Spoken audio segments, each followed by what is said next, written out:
had a heartbreak that almost took me to a mental hospital. It took me like 8 months. Wow. To regain myself. But the most important thing is empower yourself. Don't curse anyone like, hey, God is going to punish you. But God is already seeing those things. Why alert him of things he knows? Empower yourself. Be someone who's better. So those people, when they see you in future, they'll be like, oh, I really lost confidence. No one wants to be a single mother. There's no one who would want to impregnate a girl and go. There are reasons behind that. Not everything is meant to be. You can get engaged today. Tomorrow you just part ways. It's life. So sometimes you'll be like, oh my God, I posted him on Facebook. What are people going to say? Who are people to you? Nothing. Yeah. They don't add to nothing. Yeah. So I then to eat food. You know, I lost weight from 70 kgs and I went about to 40 kgs. Wow. Since then up to now, I haven't gone back to 70. Wow. So I know heartbreak. You know, the first thing that comes on my mind is like, my world is over. Yeah. There's nothing for me here.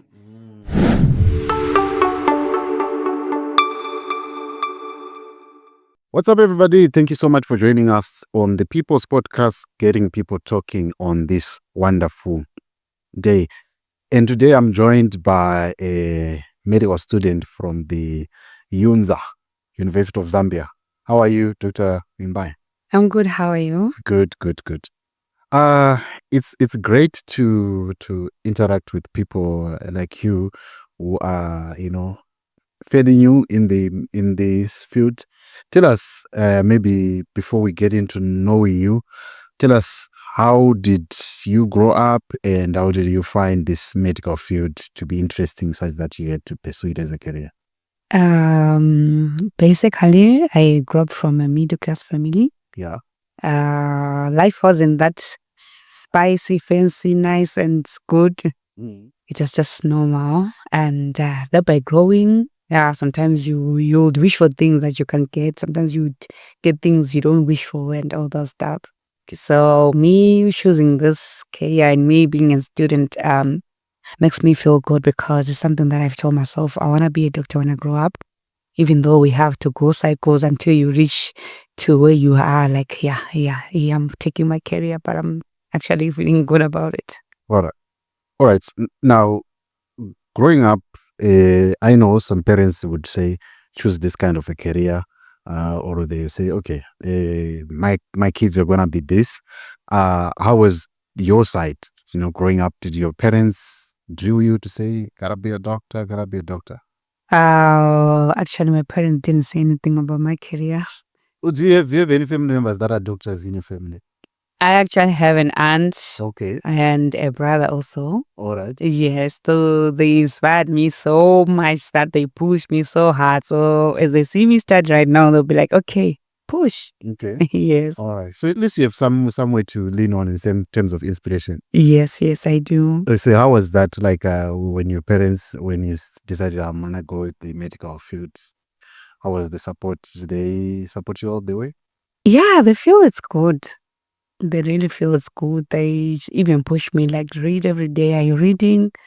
They check on me. They make sure I have every necessary resources that I require for me to push through. All right. Okay. Yeah. Now pushing to, I've got my daughter, by the way, who wants to be a medical student, medical doctor one day. She's still 8 years. So maybe one day I will say you must mentor her because she really loves the people. Now, as you get into the medical field, what was the thing that really inspired you from childhood that really stuck on you? Maybe it could be an event or something like that. What did happen growing up for you to say, I'm all in? The thing is, I have got so much passion in helping people. I have people at heart. My heart is huge. I feel for people. So I believed like if I work on those fields, if I study along those paths, it will help me understand people in a better way. All right. How they behave, what triggers their behavior, their moods and everything. So I told myself, okay, for me to be more and more into people, I really need to study human anatomy. Okay. Get to know more about physiology, pathology. What is it that is more interesting in being a human being? How does it come? Like, how does it feel?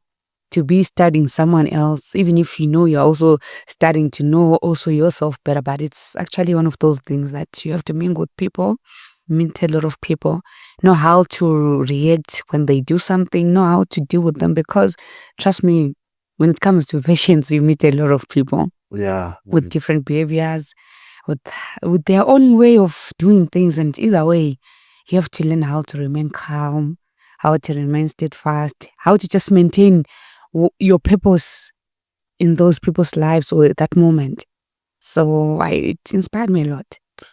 You know, you remind me of I think Lutuli Dlamini. You know Lutuli Dlamini? Yes, yes, yes. And he said he quit medical school because he said somebody died whilst he was operating. And how does that, like, I always want to think about the moment that somebody dies and you are there as a doctor or maybe as a medical student.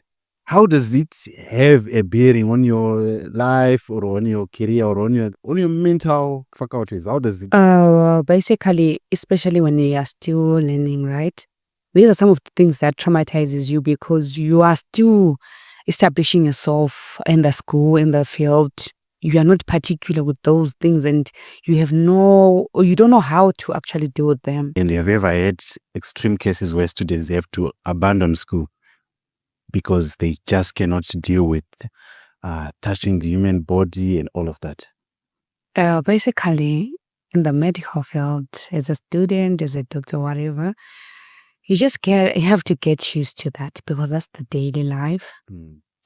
People will die, and people come to the hospital, they'll be sick. You meet a lot of things, and some of those diseases, these conditions, you never know them until you come across them. Okay. So that's the same with death. When the patient dies and that is your patient, you've been the one who's been looking at them, you diagnose them, you check on them every day, and you are the one who's doing everything. You find it hard, like, to adjust. Like, you feel like if you had done something, had you done this, had you done that, maybe the whole wouldn't have died. But by the time you just get used, it's just the same as you do grass anatomy, whereby you have to look at the dead body in front of you and say, "Oh my God, what is this like?" Don't you have nightmares afterwards? Sometimes you have hallucinations and everything, but you get used to it. Those cadavers and everything, you just get used. That's why it's a learning process up until you finish school, those 5.5 years, nearly 6 years and everything. It takes time, it takes courage. And the moment you go for orientations, you go for rotations and everything, you are used to those things. You are used to them because that's why you have to do my clinical rotations and everything so that you are able to understand what it's like to be in the hospital, what it's like to be seeing people who are sick, what it's like to be seeing people who are dead, how to do post-mortem, how to do everything, like, basically. Yes, it's hard, yeah, but that's the field. All right. Yeah. I imagine, like, I always see it in movies when the doctor has to break the news to the family that unfortunately he or she couldn't make it. Have you ever been in that kind of situation? I'm yet to be in that kind of situation. It's not easy. Yeah. It's not easy, but we don't have to sympathize with patients, because if we sympathize with them, then we are actually removing the courage and confidence and belief they have in us. Instead, we empathize. Okay. We don't have. Can you explain that part, the empathy and the sympathy? You don't have to cry like them, like show them like, oh my God, it's painful. But you have to have courage to just break the news and tell them that is what is there. And then you just leave. Because the moment you sympathize with them, you cry like them and everything, then they won't have faith in you as a doctor. They're like, he's weak. Oh, right. So you have to hold it together. Yes, you have to put yourself together as if you are breaking news of maybe someone who has passed their O level. You won't speak on top of your voice, but either way, you have to have courage and tell them like, no, I'm sorry, he couldn't make it. We tried our best. He also tried hard to fight, but unfortunately, it happened. Yeah, these are some of the things that happens in the medical field, people, right? I want to know something about yourself. Yeah. What would be your apex of medical fields if you were to grow yourself? Where do you see yourself in this field? If something that you would say, If I get there, I think I would have made it, and I'll be proud of myself. Me basically, I don't want to lie. I'm inspired by Dr. Jukonya. Yeah. Yeah. He's more like What does he do? he's a neurosurgeon. Wow. He's more like a brother to me. Yeah. Even if you look at his history on media and everything, Yeah. he's someone who's very successful. At his age and what he has achieved, I'm really touched. Okay. I look forward. I might not maybe reach there because I'm one of those lazy people who sometimes quit, sometimes give up and this and that. But Yeah. You told me that you once quit mid-pass too. What did happen? you know, sometimes you just feel like I can't do this. I don't want to do this. But if you're so passionate about something, one or the other, even after 5 years, you tell yourself, no, I have to do this. This is my thing. If I don't do it and I had so much passion in it, then what would I have made my life of? Like, you know, so those are the things that also build your life, that make you feel like you've put yourself together. So I'm pushing hard. There's no going back. I hear you. Yes. Tell us about your organization and what you're doing. Are you with Doctor? Oh, my organization is called A Truth for Hope of Life. I'm doing it with Dr. Taurai Masara. He's Okay. based in Harare. Okay. Yes, he's one of the best people I've ever met in my life. Mm. He's more like your brother, more like a mentor and everything. All right. He's so passionate in everything. So right now we are trying by all means to make sure it's registered because things have changed. So you cannot register an organization. Instead, you have to make it more like a family business. All right. Yes. So we are trying to liaise with the lawyers that we establish it. Then we start going through those things and making it like to the people, bring it to the people. What will be your focus like? What are you going to? We are mainly focusing on the less privileged people, Okay. be it adults, be it youths, and also making sure everyone gets what they wish for. We might not do it for the whole world. We don't want to promise people things we will not be able to do. But those few we will come across, those issues that are brought to us, like the likes of our other issues that we have helped in, like those children who are appealing for help, cancer problems and everything. We've been doing our best, though we haven't been publishing it to the people like, we are doing this, we are doing that. No. We've been doing it undercover. But once we publish our thing, trust me, we're gonna be going out there. I'm gonna be helping people. You know, I don't come from a rich family. I come from a middle class family. Things were hard. Sometimes things were this, that. So even now, even if things tend to be blooming, things tend to be good, I haven't forget where I came from. Okay. Mm. Looking at you've told me that you are passionate about the youth. What are the challenges that you would want to help? And what is like? There could be something that you can say, I experienced this and I saw this and it really broke my heart and it made me to say, I want to help. Oh, first of all, I would like to say this. I got inspired by Tarero Gezi when she had her own video about a product of rejection. Okay. It caught my attention so much, like, oh wow, this is beautiful. Tell you what, in front of you is a single mother. I have a kid. And a lot of people, they don't even know, they don't even believe it. I have a baby girl, she's 9. Oh. You know, the challenges that I've faced, trust me, Yeah. if I wasn't strong, maybe I would be a drug addict, or maybe I'll be doing those drugs as well. Okay. It takes someone with a vision to accept the situation. Some people believe being a single mother is because you're loose, because you're this, that. These things happen. Sometimes you fall in love with the wrong person. Yeah. And what happens when you are in love, you promise each other things that will never happen. And now there is a kid involved. Then either way, one partner has to compromise. Yeah. To make sure. And it's usually the lady. The lady, because now you're the one who's going to be pregnant. Yeah. You are the one who goes through dilation period. You are the one who goes through maternity. You are the one who goes through labor. Yeah. It's you. And only if men were not that cowards, you know, sometimes when you met someone pregnant, it's good to be responsible.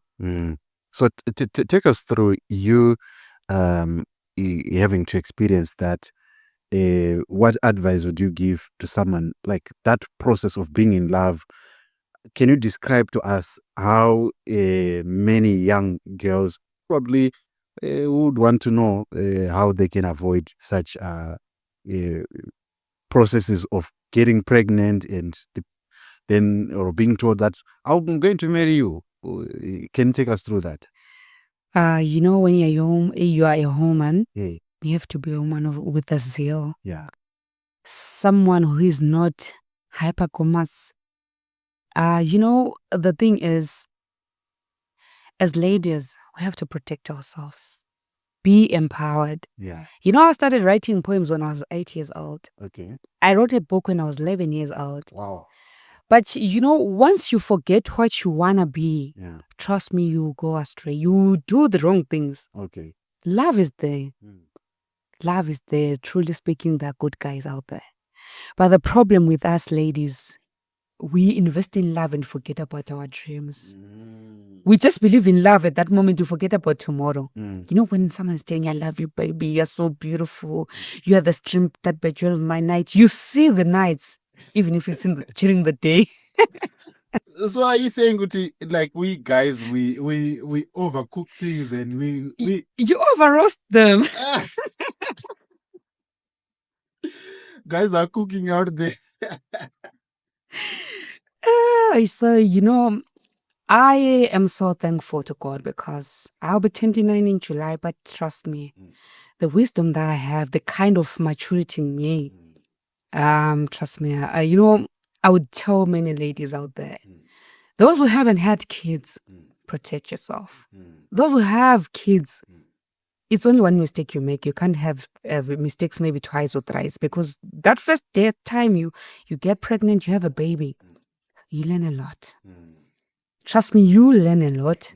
But the most important thing is empower yourself. Don't curse anyone like, hey, God is going to punish you. But God is already seeing those things. Why alert him of things he knows? Empower yourself. Be someone who's better. So that those people, when they see you in future, they'll be like, oh, I really lost gold. And some people have belief that, if you have a baby, you can never get married. This, that. Marriage is not an achievement, but you need a love partner. But how do you attract one? Build yourself. That moment you got damaged, build. From there. Recover. Yeah. So that whatever you have in future, you don't see it from that wrong portion. Yeah. You have a better view. Okay, how did you recover yourself when you got pregnant? Where was the support coming from? Did you just pick up yourself and become better? How did you walk us through that journey? For me, sometimes you laugh not because it's lascivious, but because you have got that so much strength, so much courage. Yeah. For me, it was difficult. You get judged. The most painful thing was that my mom at that moment was sick. So there was no one to stand for me. I stood for myself. Okay. I rose alone. I don't want to lie to you. I owe no one, like someone would come and say, I was there for Lorraine. No one was there for me. Not even a single person who can claim that they'll be lying. I've been myself and I've been empowering me. And I'm a role model to my little sisters and everyone, because trust me, when they say, sis, we want this, I make sure I do it. Why? I don't want them to go through what I went through. Yeah. I try my best. And sometimes it's not easy when your dad has another wife and all those things. Trust me, it's not easy, because some of the privileges that you should have, you are disqualified from them. So it's now each man for himself. You have to learn how to hunt, even if you're a toothless puppy. You'll have to learn how to chew. Right. Now, let's talk about the issue of the youths. I understand that you have something that you can give to the youth. Mm-hmm. Youths are struggling. It can never be overemphasized about what is happening in our youths today. Young ladies are getting pregnant, and at a young age, some of them we actually have recorded highest teenage pregnancies. How would you intend to help such young women who are getting into these things, and they unbeknownst to themselves that they might not be lucky to get out of that, or that they would have dug for themselves? How do you intend to help them?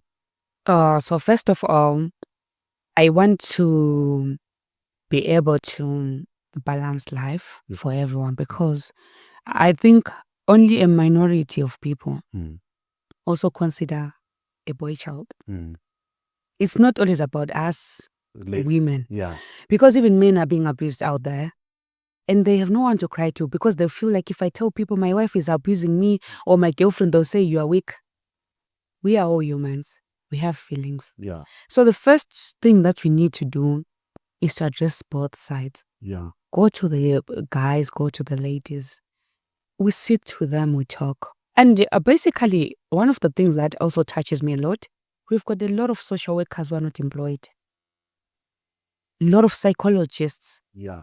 You know, this one thing that the government can do for the community, for the people. Yeah. Those unemployed psychologists, those unemployed social workers, they can be deployed in all the parts of the country. Yeah. They go and do outreach to those children who are doing drugs, to those young women who are getting pregnant at a young age. Talk to them. Understand the community they are in. Trust me, I don't think there's anyone who wants to be a single mother. There's no one who would want to impregnate a girl and go. There are reasons behind that. But for me, what help I would offer, first of all, is to make sure those people who are single mothers, they get the help they need at that moment they are facing that period of motherhood. Or rejection. Yes. Find a way to counsel them so that they don't become bitter. Then, in order to rehabilitate them, we can find projects. There are so many farms that are not being used, that are just being owned. The government can help also in those things, so that you can find projects maybe for them to do. They can even do farming. Yeah. While they find other things, if they've got degrees, if they've got any other qualification, then we'll see that at least we need to bring something to keep them busy. Yeah. So that they don't overthink, so that the suicidal issues, they are reduced, they're minimized. Because trust me, there's no one who would want to kill himself. Yeah. We're also seeing a lot of young people that are killing themselves because of Mjolo. Explain to us, how have you, what could be the root cause? Is this social media? What could be the reason? When it comes to relationships, trust me, not everything is meant to be. You can get engaged today, tomorrow you just part ways. It's life. So sometimes you be like, oh my God, I posted him on Facebook. What are people going to say? Who are people to you? Nothing. Yeah. They don't add to nothing. Yeah. So at the end of the day, I think acceptance is the most important key. Heal first, accept and move on. If the situation is something that you think you can work on, maybe just take time apart, take a break. If this person is yours and you feel you can make something, pray about it. If they are yours, trust me, you can find a way. Yeah. Killing yourself for a man or a woman is pointless. So it means that young people are not, they cannot learn how to accept rejection and move on. I remember my first heartbreak. When I think I was 20 years or something. I think I got lost when I was in the rural area. When I got lost, because I was really, really confused, and I wouldn't like. I just want to imagine how it feels to somebody being rejected, and maybe like, have you ever had a rejection that really took a toll on you? I had a heartbreak that almost took me to a mental hospital. It took me like 8 months. Wow. To regain myself, to eat food. You know, I lost weight from 70 kgs and I went about to 40 kgs. Wow. Since then up to now, I haven't gone back to 70. Wow. So I know heartbreak. You know, the first thing that comes on my mind is like, my world is over. Yeah. There's nothing for me here. You know, like these relationships whereby you are always together everywhere. People know you, like there's Ningi and Ningi. Then you just break up. My God, I would never want that situation. You know, that situation, for me, I don't want to lie. I've been broken before, but that relationship, I don't want to lie to you. It costed me so much that I had so many problems in my life. But after recovering, I now believe even if I have a relationship and it ends, I might just mourn but not cry. Because I tell myself, oh, I've been there before. If I cry, I can't be crying for everyone. No. Yeah. Because there's time to let things go. And you know, as you grow up, you mature. You know how to handle situations. Yeah. And above everything, you need to pray. Because heartbreaks are not easy. Yeah. those things are traumatizing. Like, that some people, they kill themselves because they don't know what's next. But what's next is life. Yeah. Maybe that person just, God removed them so that you succeed. Yes. Maybe they've been an obstacle in your life. Yeah. You see, so we don't understand those things, but trust me, it happens. Dr. Mbai, I know you've got projects that you're doing, but any last words to the young people that are aspiring, that might have had obstacles in their life? What word can you advice can you give them as we wrap up? What I want to say to the people, the youths and everyone, it's never too late. Be today, be tomorrow. You feel like, okay, I wanted to be an engineer. Maybe I dropped out of school. Maybe I didn't get the privilege. You can start from where you are and change the end of your story. As long as we have life in us, You can do something. you can do anything. Yeah, yeah. So, guys out there, don't give up. Whatever you want to be, start today. Just get inspired by me, like, oh, she's doing what she wanted to do all along. Yeah, there's nothing wrong. Even if people judge you, even if people leave you, they walk out of your life and everything, let them be. But never stop being yourself. Work towards your goals and dreams. And trust me, you're going to be somewhere there one day and they'll be booking appointments. Like, we want to see her. We want to see him. So have faith in you. Let's stop taking drugs. Let's not commit suicide. When you're not okay, talk to other people. Yeah. Talk to other people. As for me, I'm here for anyone. Whether you're in Spain, I've been doing counseling online. Wherever you are, I'm free to talk. I'm free to help you get over whatever you're going through. Because trust me, I think I've seen the worst than anyone has seen. Yes. Yeah. Dr. Mimbai, it has been a pleasure having you, and those that want to follow you on the socials and the projects that you are doing, how can they get in touch with you? Oh, basically, I haven't had many pages yet. Okay. So they can just come on Facebook, Lorraine Wimbai Zoni. I'm there. They can also reach me on my number 263-783-500-598. On Instagram, I'm also there. My name is Lorraine. On TikTok, I'm also there. It's Lolo29. I'm there. Anytime, feel free. All right. Okay.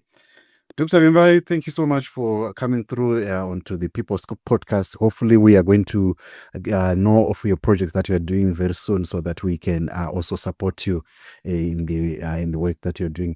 That being said, thank you so much to everyone that has been watching, and this has been Dr. Mimbai Zoni. Pleasure to have you. And that being said, we'll see you on the next videos.